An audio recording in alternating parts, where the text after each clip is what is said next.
Huh? Huh? Huh?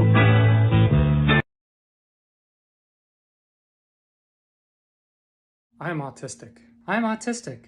I am autistic. I'm autistic. I don't really like being touched. I like showing and receiving affection through physical touch. I mostly like to keep to myself. I mostly prefer to interact with other neurodivergent people. I have lots of friends, both neurodivergent and neurotypical. There are only certain foods I can tolerate. I love to eat all different kinds of foods. I have severe social anxiety. I have zero concern what other people think of me. I'm sensory avoidant. I'm a sensory seeker. I go back and forth between sensory seeking and sensory avoidant. I struggle a lot with depression. I tend to be a happy person. I'm clumsy and not very good at sports. I have excellent coordination and I perform highly in competitive sports. Sarcasm usually goes over my head. I am a master of sarcasm. I'm shy and I don't really like being in front of people. I'm the life of the party and I enjoy acting on stage and in films. I'm not really affected by other people's emotions. I am a highly sensitive person that can tell if somebody on the other side of the planet is having a bad day.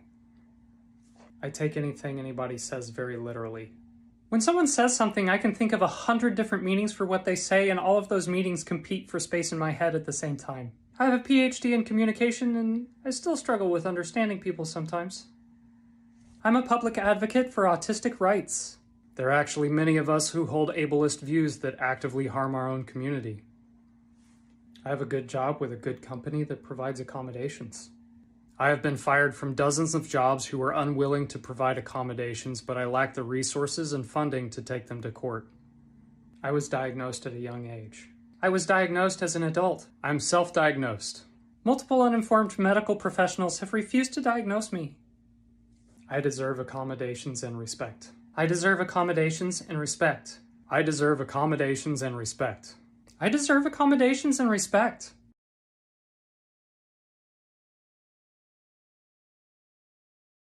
Hello, my lovely friends. So a lot of you didn't know that there was a Disability Pride Month, and a lot of you didn't know we had a flag. And I've had a bunch of people ask me, what is the flag? So I'm going to show you. So the disability flag was created by a woman called Anne McGill, a disabled woman. The colours all have different meanings. Now this is a newer flag. I'm going to show you the old flag soon, but it was replaced because the zigzag lines and the bright colours and stuff were causing people with migraines and people with seizures to have problems. I'll give you a warning before I show the old one. So the colours on this one, the colours are the same. So the black in the background is to represent disabled people who have lost their lives due to ableism or violence, eugenics, negligence or suicide, and we mourn for them this month. The colours, the red represents physical disabilities, the yellow represents cognitive and intellectual disabilities, the white represents invisible disabilities or those who have not been diagnosed yet, the blue represents mental illness, and the green represents sensory perception disabilities. So now I'm going to show you the older flag. So if you have migraines or seizures, maybe best to log off this video now. So this is the original flag. Same colours, same meanings for the colours as far as I'm aware. And I believe that the zigzag was originally to represent sort of the journey that we go on as disabled people. And I believe like the creative ways we overcome barriers and things like that. But the flag still has the same meaning. Some people still use this flag and that's absolutely fine. And some people use the newer one. It just depends on what suits you best. Also, I had a lot of people say that they felt bad because they're disabled and they didn't know we had a Pride Month. They didn't know we had a flag. The flag's only been around since 2017, I believe. I don't think it's been around for that long. And also, don't feel bad because, you know, we don't get seen and heard. And yeah. So don't feel bad that you didn't know.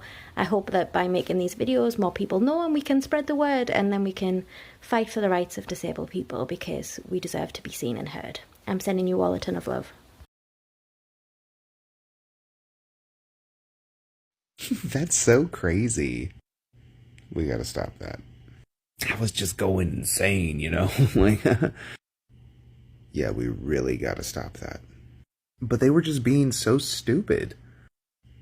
Please stop that. I know all three of those words have invaded our zeitgeist. But it's really ableist language, and most of the insults that we parse on to other people are ableist slurs and have been for years. It's kind of hard to see, but there's my cat, so you know I'm being nice. But doctors used to pass out those titles and then put those people in institutions. Especially for my LGBT family, when they used to pass us the insane label and then put us in institutions and give us lobotomies. The language we use matters, y'all. Here are 5 things that narcissistic parents might say and what they mean. I know you better than anyone else.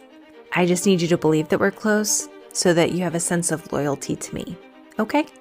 You used to be so cute and so sweet. What happened to my little girl? You used to be easy to manipulate, and now you're difficult because you're trying to be independent. What is your problem? You are so ungrateful after everything that I've done for you. How dare you challenge me? I will make you feel bad, and that will shut you up.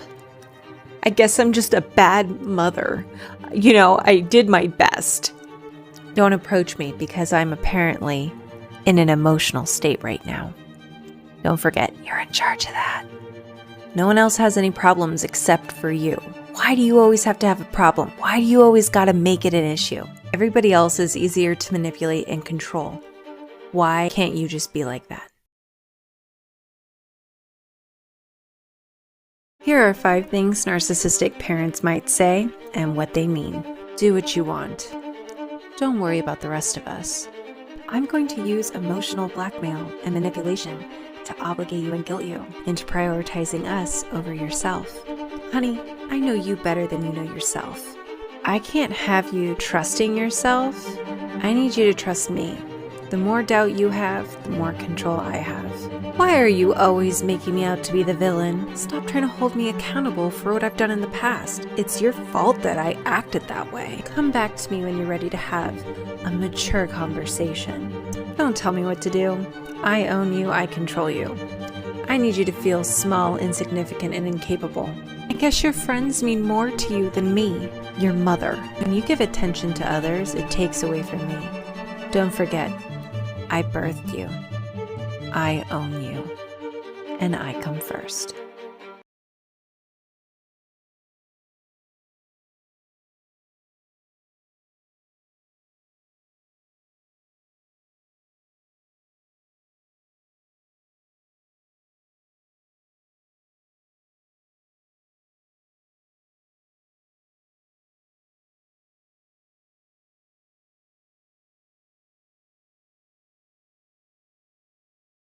I'm gay and autistic, so I do like big butts and I cannot lie. That's how that works.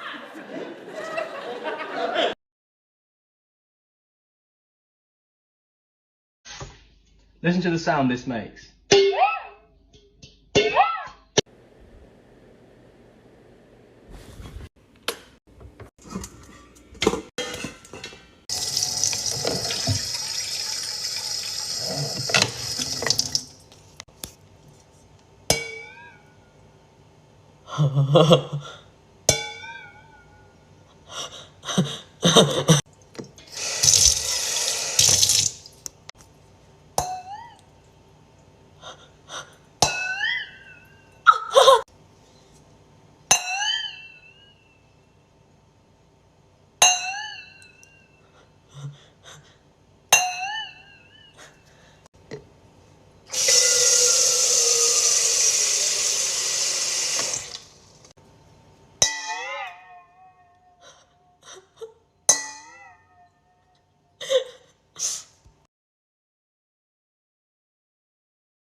Okay, welcome to your autism assessment.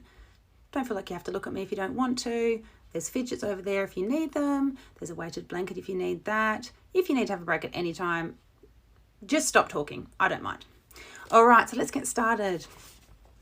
Do you spend every waking moment analysing your behaviour, the behaviour of other people, your place in the world, why things work the way they do, why they happen the way they do, why you do things the way you do, your very existence? Okay. All right, so do you look at people's eyes and faces because you've been conditioned to do that, even though it feels very, very uncomfortable? And while you're doing it, you're constantly thinking about if you're looking at them for too long, or if they're looking at you for too long, or if they've noticed that you're looking in between their eyes or at their teeth. You do, okay. On that same subject, if you come across somebody that you do not like or someone you've had an argument with, can you not bring yourself to look at them no matter what, and it's actually physically painful to look at them? Okay. Right, if someone said something to you that was factually incorrect, would you really, really, really want to correct them, but you don't correct them because you've been conditioned to know that that's rude if you do that because of feedback you've got from people, and you're really, really intelligent, so you've stored that information, but it will bug you for weeks and weeks after, and you won't be able to let go of it? Yeah? Okay.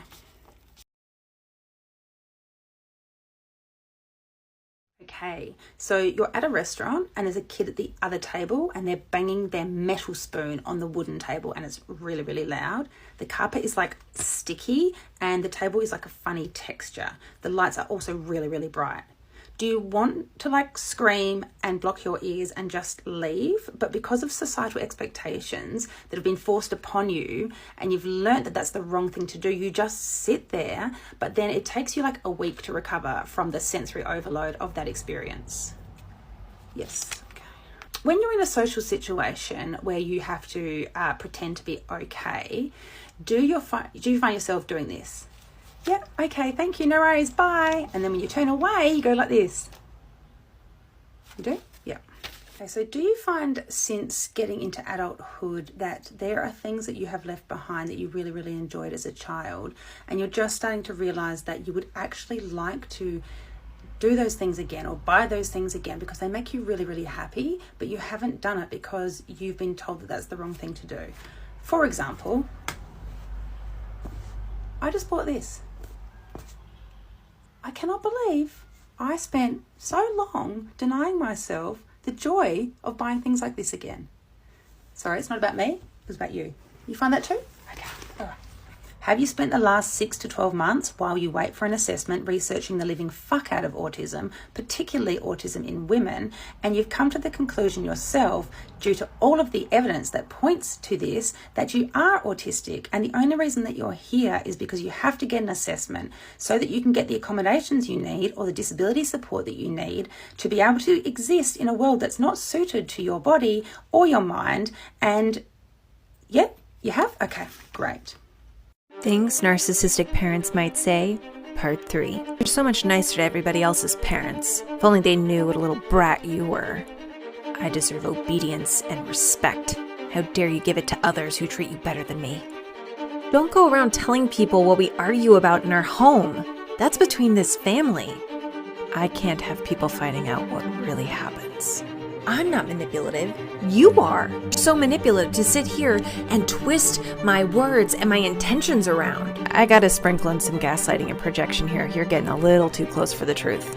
Is that what you think? Oh, that explains why you didn't go to college. I need to keep you feeling dumb and inadequate.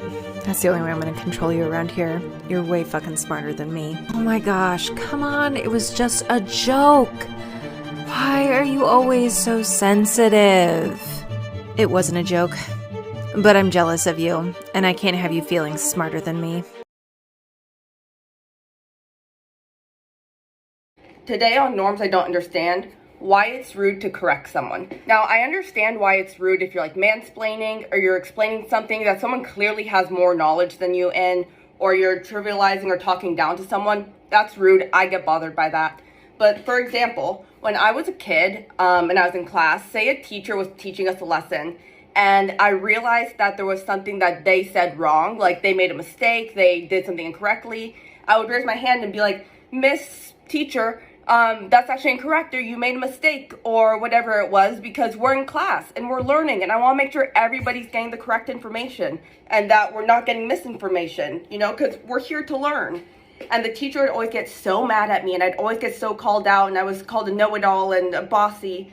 And for me, when I say something that's incorrect or I mess up or I spread misinformation accidentally, I'm always so thankful when a friend calls me out. It's like, hey, actually, that's wrong, but here's the correct thing. And I'm like, oh, I had no idea. Thank you, because I love facts and I love knowledge and I love expanding my knowledge. So I don't understand why people are so offended when you correct them on very simple things, not in a degrading or not in a mean way or not in a mansplaining way, but just hey, actually you made a mistake on the board right there. Let me help you with that.